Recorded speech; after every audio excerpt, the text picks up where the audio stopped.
Já sentiu como se estivesse caminhando por um deserto, a miragem de um oásis cintilando ao longe, prometendo alívio e verdade, apenas para se dissipar quando você se aproxima?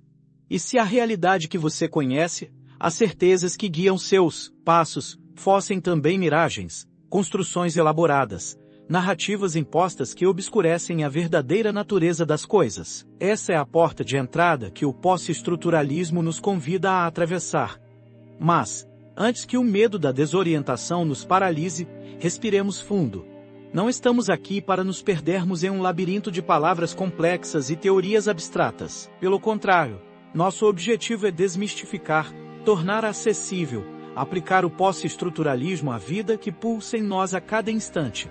Imagine um relógio, complexo em sua engrenagem, preciso em sua marcação do tempo. O pós-estruturalismo nos propõe desmontar esse relógio, peça por peça, não para destruí-lo, mas para compreender a função de cada elemento, a forma como se conectam, a história que carregam. Além de Batan nos lembra que o mapa não é o território. Da mesma forma, as nossas ideias sobre a realidade, as nossas convicções mais arraigadas, não são a realidade em si. São apenas representações, interpretações, filtros através dos quais percebemos o mundo. E como filtros podem distorcer, ampliar, ou mesmo ocultar aspectos importantes da experiência neste vídeo, não nos aventuraremos no território árido do niilismo, onde tudo é ilusão e nada importa. Nossa jornada é de descoberta, de expansão da consciência. Vamos explorar o mapa, questionar suas convenções, identificar seus limites, para que possamos, então, traçar nossos próprios caminhos, construir nossas próprias narrativas, e viver de forma mais autêntica, mais plena, mais consciente. E se, ao final desta jornada, descobrirmos que a realidade é mais fluida, mais complexa, mais multifacetada do que jamais imaginamos? E se, ao questionar as verdades que nos foram impostas, encontrarmos a liberdade de criar nossos próprios significados, de construir um mundo mais justo, mais belo, mais humano? Que este seja um convite ao diálogo crítico, à reflexão profunda, à autodescoberta. Que possamos, juntos, desconstruir a desconstrução e construir uma nova forma de ver, de sentir, de viver. Uma forma que nos conecte com a nossa essência, com o nosso propósito, com a nossa verdade. Uma verdade que ressoe em cada célula do nosso ser, que nos impulsione a agir no mundo com coragem, com compaixão, com sabedoria. Que nos impulsione a ser, cada vez mais, quem realmente somos. Sabe aquela sensação de estar perdido em um labirinto de espelhos, cada um refletindo uma imagem distorcida da realidade? Um mundo inundado por notícias falsas, opiniões extremadas, narrativas conflitantes, onde a bússola da verdade parece girar descontroladamente. Essa desorientação, essa angústia diante da incerteza, é o ponto de partida para compreendermos a armadilha da verdade. Para o pós-estruturalismo, a verdade não é uma entidade única, imutável, objetiva. Não é uma rocha sólida, inabalável, sobre a qual podemos construir nossas vidas com segurança. Pelo contrário, a verdade é sempre contextual, dependente da linguagem, do poder, das relações sociais que a moldam. Pense nos relatos históricos sobre um mesmo evento. Cada um, escrito por diferentes autores, em diferentes épocas, com diferentes perspectivas, apresenta uma versão da história. Qual deles é a verdade? A resposta é que todos, e nenhum. Cada relato é uma interpretação, uma construção narrativa, que reflete os valores, as crenças, os interesses de quem o produziu. E mesmo as notícias, os documentários, as fontes de informação que se apresentam como neutras, imparciais, objetivas, carregam consigo escolhas narrativas, ideologias subjacentes. A seleção dos fatos que são destacados, a forma como são apresentados, a linguagem utilizada, tudo isso contribui para construir uma determinada versão da realidade. Uma versão que, muitas vezes, serve a interesses específicos, que beneficia determinados grupos, que silencia outras vozes diante desse cenário. Como podemos navegar com segurança? Como podemos discernir a verdade em meio a tantas narrativas conflitantes?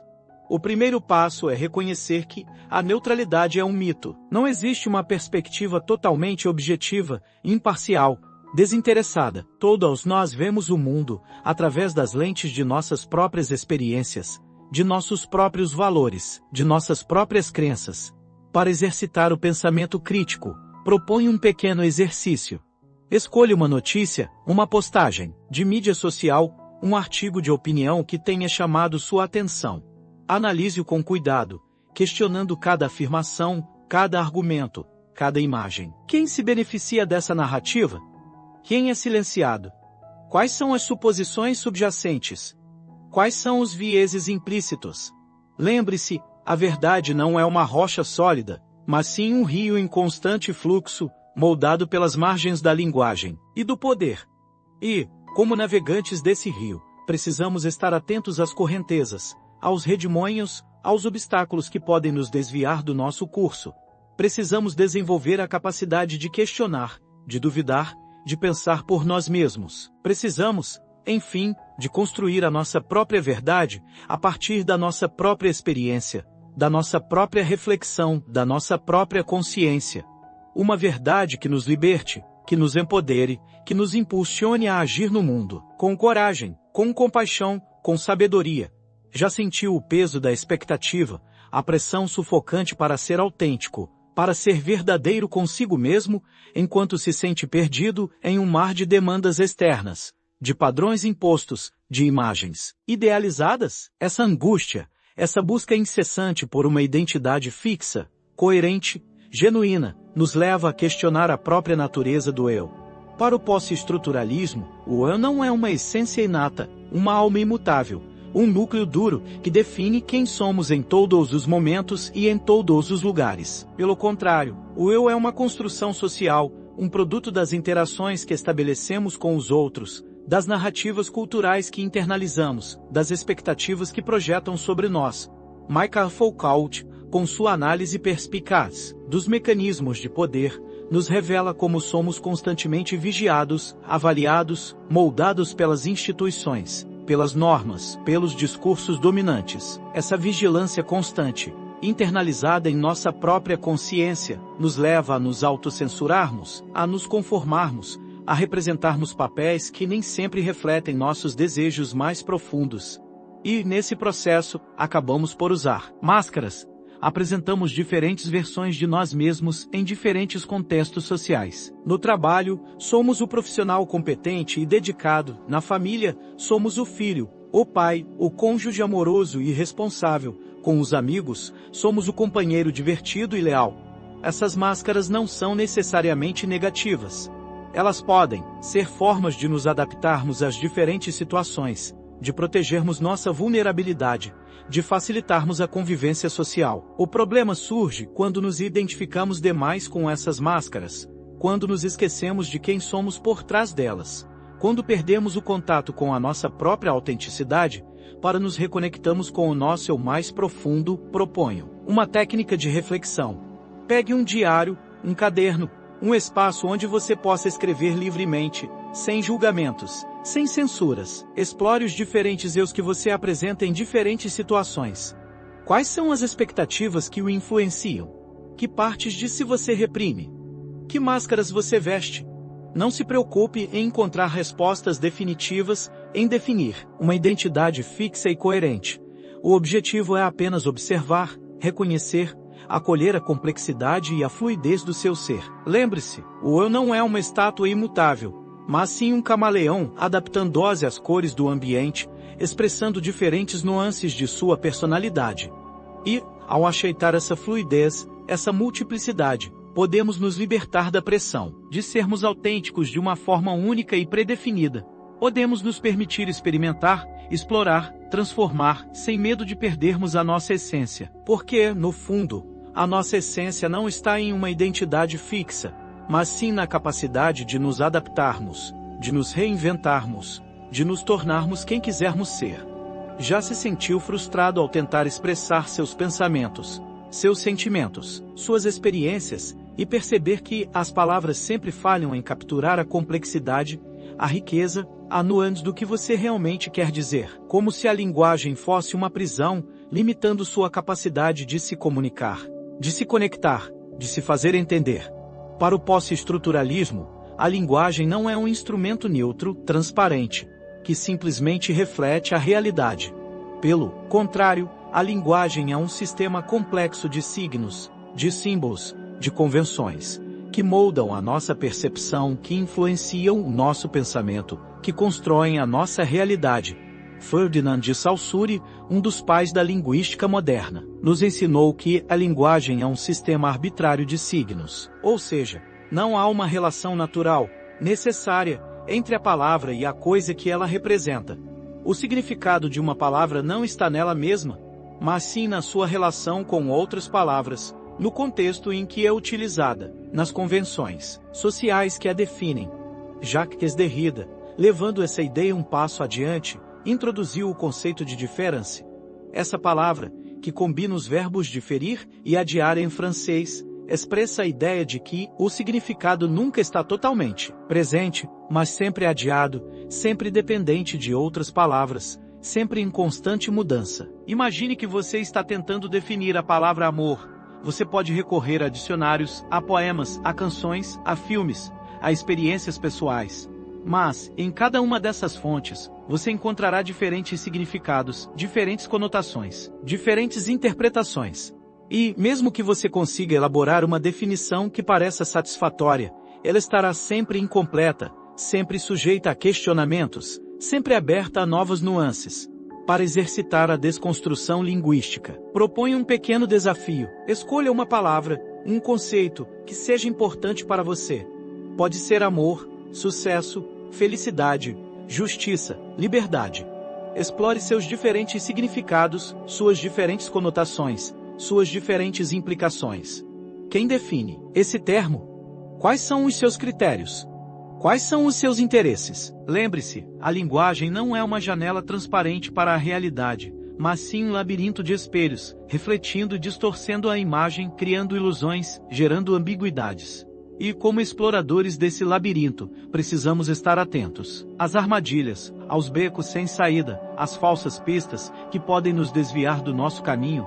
Mas, ao mesmo tempo, precisamos reconhecer que a linguagem também pode ser uma ferramenta poderosa de libertação. Ao desconstruir os significados impostos, ao questionar as convenções estabelecidas, ao criar nossas próprias narrativas, podemos expandir nossa consciência, transformar nossa realidade e construir um mundo mais justo, mais belo, mais humano.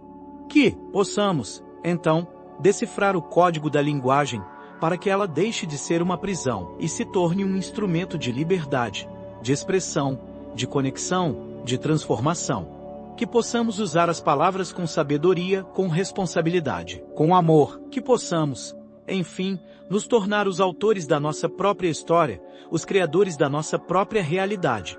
Já sentiu a indignação borbulhando em seu peito diante das injustiças sociais, das desigualdades gritantes, das estruturas de poder que oprimem e silenciam tantas vozes? Essa sensação de impotência, de revolta, de frustração, nos leva a questionar a própria natureza do poder, a forma como ele se manifesta, a forma como ele nos afeta.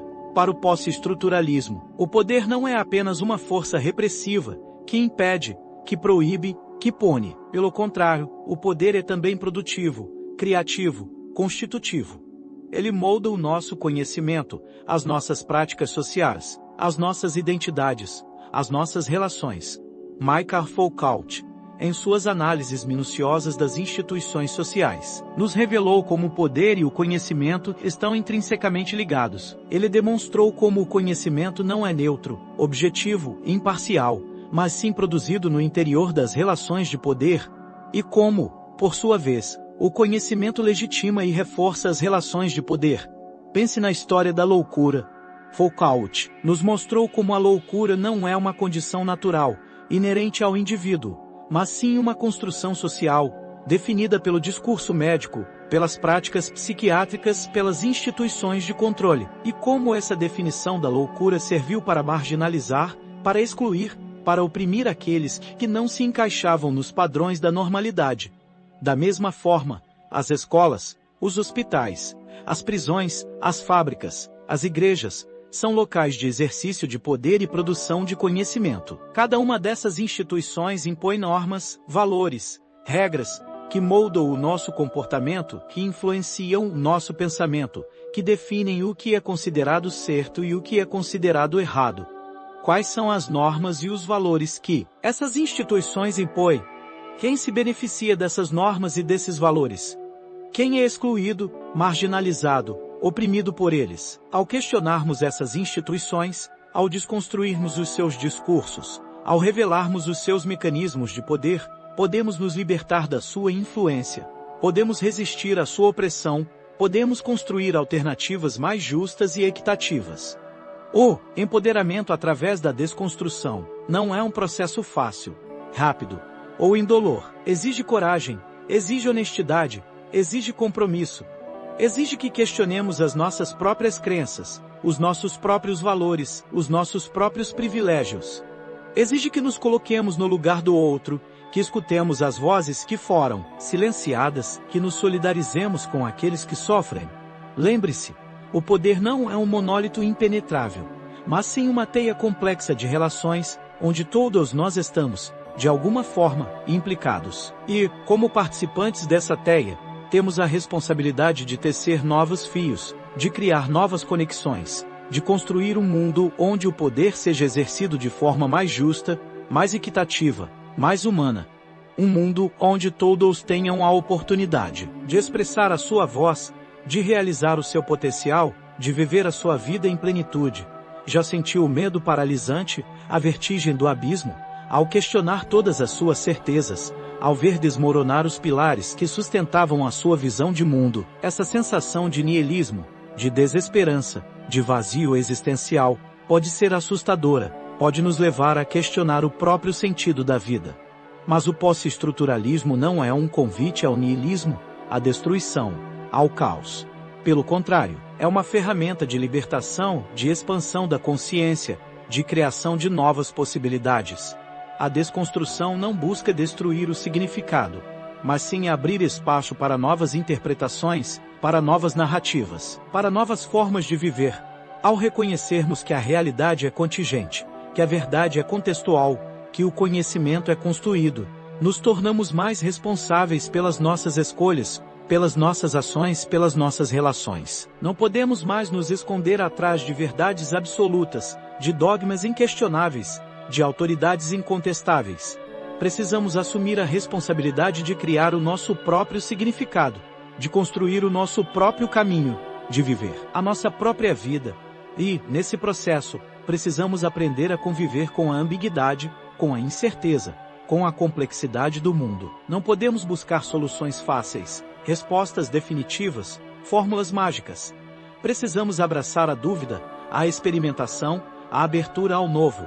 Precisamos cultivar a capacidade de pensar criticamente, de questionar as nossas próprias crenças, de nos reinventarmos constantemente. A desconstrução não é uma demolição, mas sim uma reconstrução constante, um processo de criação contínuo. É como um escultor que, ao invés de simplesmente esculpir uma pedra, decide desconstruí-la, fragmentá-la, para depois remontá-la de uma forma totalmente nova, original, surpreendente. E, nesse processo de reconstrução, podemos encontrar um novo sentido, uma nova beleza, uma nova verdade. Podemos descobrir que a vida não é um problema a ser resolvido, mas sim um mistério a ser vivido. Podemos aprender a amar a incerteza, a abraçar a mudança, a celebrar a diversidade. Que possamos, então, transformar o caos em criação, a desordem em harmonia, a dúvida em sabedoria.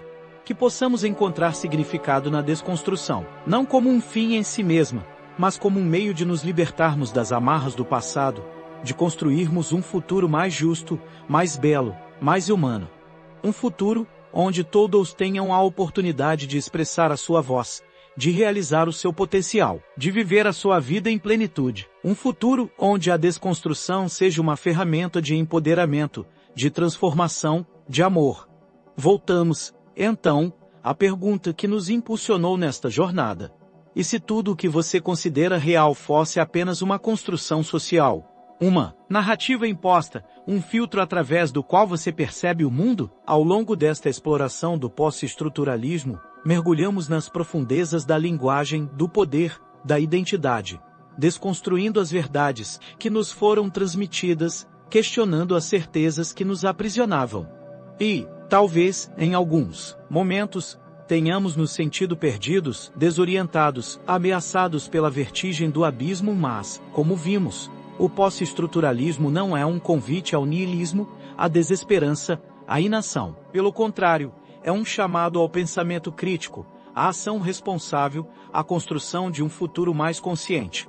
Não se trata de negar a existência da realidade, mas sim de reconhecer a sua complexidade, a sua fluidez, a sua contingência. Não se trata de destruir o significado, mas sim de abrir espaço para novas interpretações, para novas narrativas, para novas formas de viver. Jiddu Krishnamurti nos lembra: não aceite nada como verdade. Questione tudo. Encontre a verdade por si mesmo. E esse é o convite que estendemos a você. Aplique os conceitos aprendidos em sua própria vida, questione as narrativas dominantes, construa suas próprias verdades.